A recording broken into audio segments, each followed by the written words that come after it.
Bismillahirrahmanirrahim. Assalamualaikum warahmatullahi wabarakatuh. Anak-anakku kelas 9, bagaimana kabarnya? Alhamdulillah, pada kesempatan ini kita akan membahas tentang bangun ruang sisi lengkung. Apa itu bangun ruang sisi lengkung? Bangun ruang sisi lengkung merupakan bangun ruang yang mempunyai sisi-sisi lengkung. Sisi lengkung ini adalah sisi yang membentuk lengkungan kurva. Bangun ruang sisi lengkung biasanya mempunyai selimut ataupun permukaan bidang. Nah, bangun ruang sisi lengkung ini yang mau kita bahas ada 3 buah. Yang pertama adalah bola, yang kedua tabung, yang ketiga kerucut. Kalau disingkat jadi botak. Bola, tabung, kerucut ya, supaya mudah mengingatnya. Bangun ruang sisi lengkung itu ada 3, yaitu bola, tabung, kerucut. Kalau disingkat jadi botak. Nah, yang pertama yang mau kita bahas yaitu tentang tabung. Nah, tabung ini bentuknya seperti ini ya. Bentuknya seperti ini. Tabung ini terdiri dari selimut dan ada alas, ada juga tutup yang berupa lingkaran.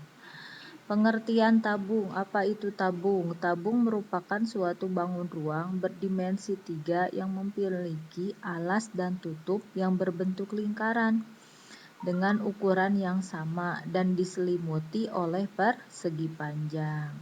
Jadi kalau kalian membongkar tabung atau mau membuat bangun ruang tabung, alasnya berbentuk lingkaran, tutupnya berbentuk lingkaran, dan selimutnya berbentuk persegi panjang. Unsur-unsur tabung. Unsur-unsur tabung apa saja? Yang pertama, sisi tabung. Tabung memiliki 3 sisi yang berbeda, yaitu sisi bawah, sisi atas, dan sisi lengkung atau selimut tabung. Sisi lengkung merupakan sisi yang dibatasi oleh 2 bidang sejajar, yaitu bidang alas itu yang ada di bawah, dan bidang tutup yang ada di atas berbentuk lingkaran yang kongruen. Kongruen itu berarti ukurannya sama, bentuknya juga sama. Kemudian unsur dari tabung selain sisi juga tinggi tabung. Tinggi tabung merupakan jarak antara bidang alas dan bidang tutup. Nah, kalau digambar seperti ini. Nah, tinggi tabung itu yang ini nih.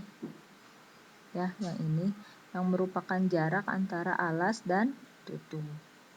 Selanjutnya,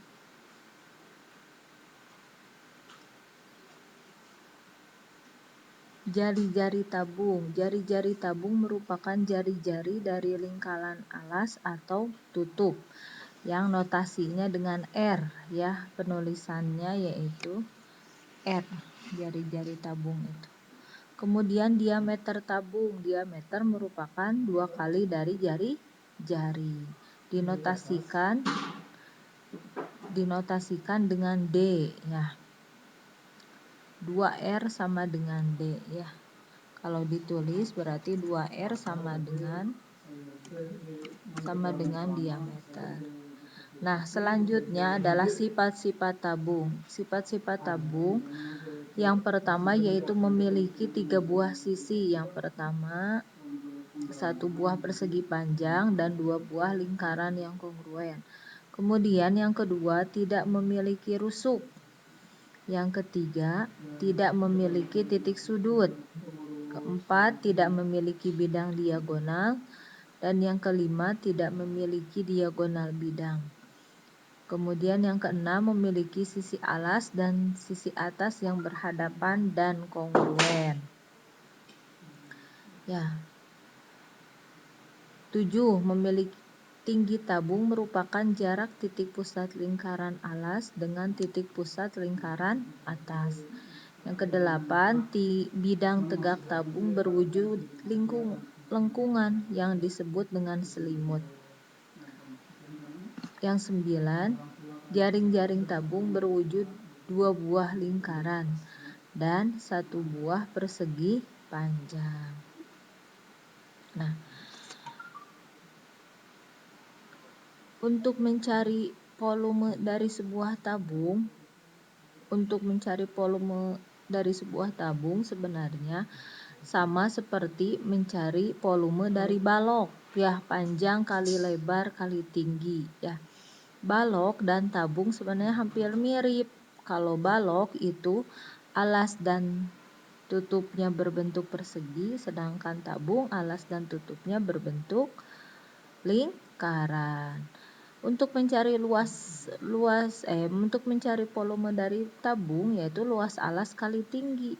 Karena tabung itu alasnya berbentuk lingkaran, maka kita cari luas lingkarannya berapa? Rumusnya PR kuadrat, PR kali R atau PR kuadrat dikalikan dengan tinggi tabung. Maka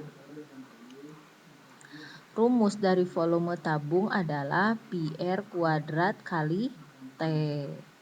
Kalau mencari luas alasnya saja, luas alasnya hanya berupa lingkaran, yaitu PR kuadrat. Kemudian untuk mencari keliling alas yaitu 2 PR, karena itu keliling sama dengan keliling lingkaran. Untuk mencari luas selimut, kan tadi dijelaskan bahwa selimut dari sebuah tabung itu berbentuk persegi panjang, ya. Selimut dari sebuah tabung itu berbentuk persegi panjang. Rumus untuk mencari persegi panjang apa? Panjang kali lebar. Nah, sedangkan panjangnya dari sebuah selimut tabung itu adalah keliling dari lingkaran. Keliling dari lingkaran 2 PR, dan lebar dari selimut tabung itu adalah tinggi tabung. Maka rumus luas selimut tabung adalah 2 PR 2 kali Pi kali R kali T. Ya.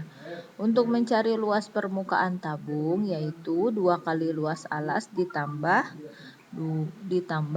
luas selimut tabung, ya. Untuk Pi-nya yaitu bisa nanti 22/7 atau 3,14. Kalau 22/7 itu untuk jari-jarinya yang kelipatan 7, dan 3,14 itu yang jari-jarinya bukan kelipatan 7. R itu adalah singkatan dari jari-jari dan T adalah singkatan dari tinggi. Nah, ini yang dijelaskan tadi bahwa jaring-jaring dari tabung itu terdiri dari 2 buah lingkaran dan 1 buah persegi panjang, yaitu untuk selimut tabungnya. Nah, tadi panjang dari selimut tabung itu adalah keliling lingkaran, ya. Kalau ini disimpan ke sini maka jadi keliling lingkaran, ya, panjangnya. Nah, luas permukaan tabung itu rumusnya ini, 2 PR dikali R ditambah T, ya, atau sama juga dengan ini juga, 2 kali luas alas ditambah selimut tabung, 2 kali luas alas ditambah selimut tabung, ya, sama dengan ini, 2 kali luas alas 2 PR kuadrat ditambah luas selimut tabung 2 kali Pi kali R kali T. Kalau disingkat lagi, kan di sini ada 2 PR, di sini ada 2 PR, dikeluarkan 2 PR-nya. Jadi tinggal T ditambah R. Nah. Oke, sama rumusnya dengan yang ini juga. Nah, itu untuk rumus-rumus mencari volume dan luas permukaan tabung.